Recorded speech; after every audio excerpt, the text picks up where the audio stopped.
Swastiastu. Perkenalkan, nama saya Lilo Gede Kurnia Putri dari kelas 12 TKJB. Di sini saya akan mempresentasikan tentang materi tentang bahasa Indonesia tentang surat dinas. Yang pertama, pengertian surat dinas. Surat dinas merupakan suatu surat resmi yang dibuat oleh sebuah instansi atau lembaga dengan tujuan untuk keperluan dinas. Surat dinas isinya ditujukan untuk keperluan dinas, baik itu pemerintah atau swasta. B. Fungsi surat dinas. Beberapa fungsi dari surat dinas, yang diantaranya 1. Sebagai pedoman pekerjaan sebagai alat pengingat, karena surat ini dapat dijadikan arsip bagi instansi. Sebagai bukti perkembangan suatu instansi atau lembaga sebagai alat bukti, terutama surat perjanjian. C. Ciri umum surat dinas. 1. Terdapat kop surat dari lembaga, perusahaan, ataupun instansi yang bersangkutan. Kop surat berfungsi sebagai identitas dari perusahaan lembaga. 2. Terdapat salam pembuka dan salam penutup. Salam pembuka ini berfungsi sebagai tanda dibukanya pembicaraan pada surat dan merupakan salam untuk basa-basi sebagai tanda penghormatan bagi penerima surat. Sedangkan fungsi salam penutup adalah sebagai penutup pembicaraan atau isi dari surat. 3. Terdapat nomor surat. Fungsi dari nomor surat adalah untuk menandai dan memudahkan mengetahui banyaknya surat yang telah dikeluarkan, dan mempermudah dalam mencari surat tersebut kembali apabila dibutuhkan, serta mempermudah petugas pengarsipan melakukan tugasnya. 4. Terdapat bagian lampiran, dan perihal lampiran adalah suatu hal yang melengkapi surat yang berupa dokumen pendukung dan merupakan kesatuan dengan surat pengantarnya. Perihal berfungsi untuk memberikan petunjuk kepada penerima surat mengenai masalah pokok surat. 5. Stempel dan tanda tangan instansi. Fungsi tanda tangan adalah untuk memastikan identifikasi atau memverifikasi ciri-ciri penandatanganan yang berkaitan dengan kesahan surat dinas yang dikeluarkan, sedangkan stempel sendiri berfungsi sebagai identitas atau pengenal dari instansi atau perusahaan yang mengeluarkan surat.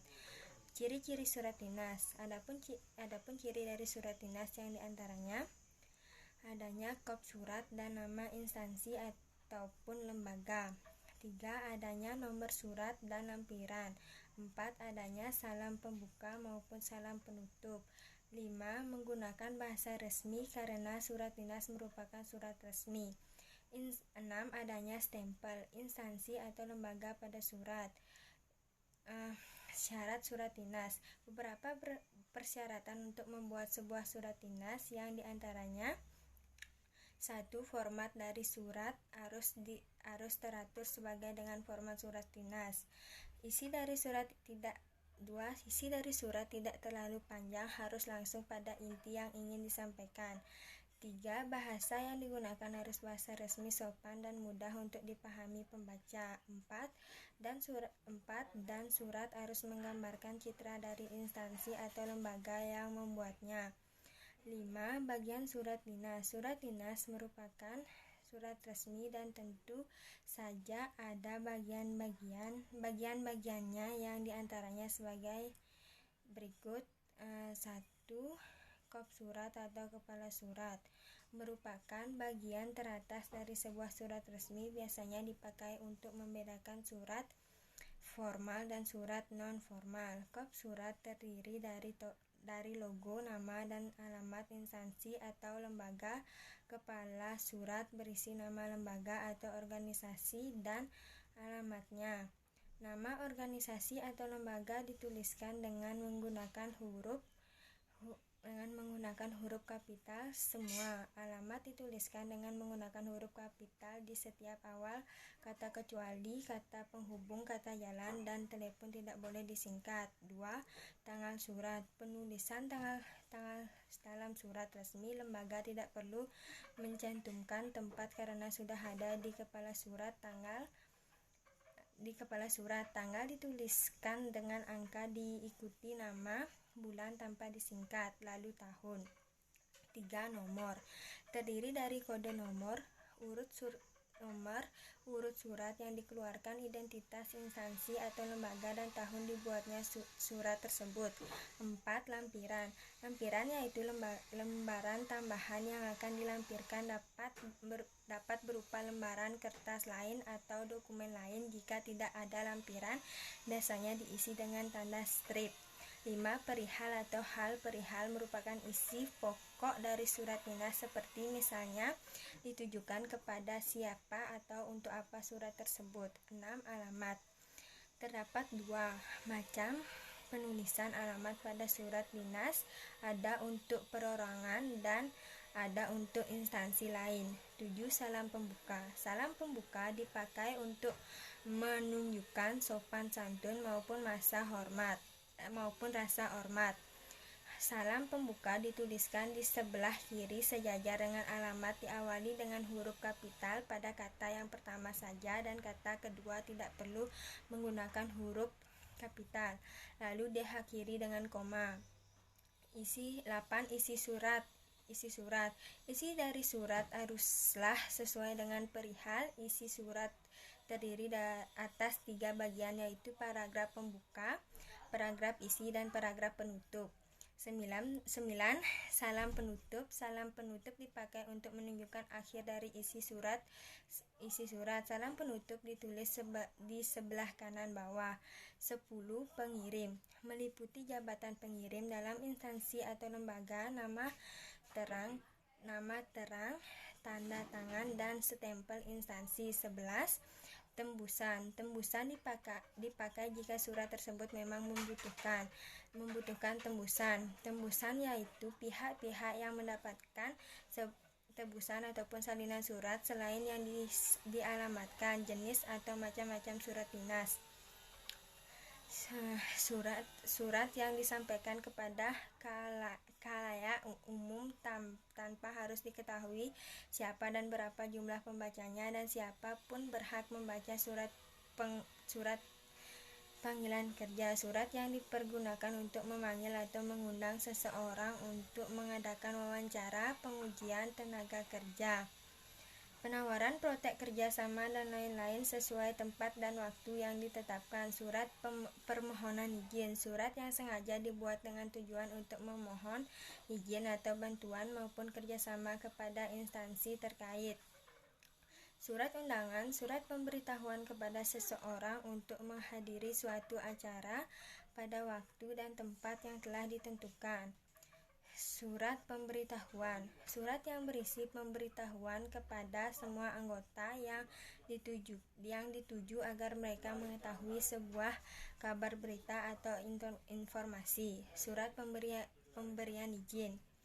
Surat yang memberikan izin kepada perusahaan atau seseorang untuk menggunakan lokasi tertentu sebagai tempat usaha, menyatakan tidak keeratan atas permohonan izin yang disampaikan. Berita acara. Catatan laporan yang dibuat mengenai waktu terjadi, tempat, keterangan, atau petunjuk lain tentang suatu perkara atau peristiwa. Surat keterangan. Surat yang berisikan keterangan mengenai suatu hal agar tidak menimbulkan keraguan. Surat rekomendasi. Surat yang dibuat oleh seorang pemimpin atau pejabat tertentu yang berisi keterangan tentang keadaan pribadi seseorang berdasarkan data-data autentik yang ada, karena diminta sendiri oleh pihak yang bersangkutan untuk kepentingan pribadinya. Surat keputusan. Surat yang berisi putusan tentang suatu hal yang berkaitan dengan urusan dalam sebuah lembaga atau institusi, agar tidak menimbulkan salah tafsir. Surat peringatan. Surat yang dilayangkan oleh pihak berwenang kepada karyawan di suatu perusahaan perihal adanya pelanggaran aturan karyawan tersebut. Surat bantahan. Surat yang dibuat oleh penggugat yang berisi bantahan terhadap suatu pernyataan yang dianggap salah dan harus diluruskan. Surat perintah. Surat yang berisikan perintah dan pejabat yang berwenang kepada seseorang untuk melakukan suatu kegiatan atau tidak melakukan suatu kegiatan. Surat perjanjian kerja. Surat yang berisi kesepakatan untuk bekerja pada suatu perusahaan yang dilakukan dan ditandatangani oleh calon pekerja, dan pihak perusahaan juga berisi ketentuan mengatur hubungan kerja antara perusahaan dan karyawan. Surat laporan. Surat yang berisi penyajian fakta tentang suatu keadaan atau suatu kegiatan yang berkenan dengan tanggung jawab ditugaskan kepada pelapor. Surat pernyataan. Surat yang menyatakan kebenaran suatu hal disertai pertanggungjawaban atas pernyataan tersebut. Surat pengantar. Surat yang ditujukan kepada seseorang pejabat atau perusahaan untuk mengantarkan surat, dokumen maupun barang. Surat kuasa. Surat yang berisi pelimpahan wewenang dari seseorang pejabat tertentu kepada seseorang atau pejabat lainnya. Surat perintah. Perjalanan dinas. Surat yang digunakan sebagai alat pemberitahuan yang ditunjukkan kepada pejabat tertentu untuk melaksanakan perjalanan dinas serta pemberian fasilitas perjalanan dan pembiayaan. Surat tugas. Surat yang diberikan atasan kepada bawahan untuk menugaskan seseorang dalam melaksanakan tugasnya di instansi atau perusahaan tertentu, dan yang ditugaskan dapat menyelesaikan tugasnya dengan waktu dan tempat yang telah ditentukan. Surat pengusulan. Surat yang berisi saran atau permintaan kepada seseorang, suatu badan untuk melakukan suatu pekerjaan yang dimaksudkan agar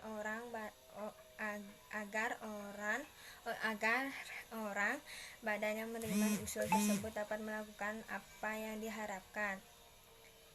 Surat perjanjian jual beli. Surat mengenai adanya kesepakatan antar pihak pertama dan pihak kedua melalui transaksi barang, baik barang bergerak maupun tak bergerak. Surat perjanjian sewa menyewa. Surat yang dibuat oleh dua pihak, yaitu pihak menyewa dan yang menyewakan, dengan memuat pernyataan kesepakatan serta menyewa yang disetujui. Sekian presentasi pembelajaran bahasa Indonesia tentang surat dinas. Saya tutup dengan Pramesanti. Om Santi Santi Santi Om.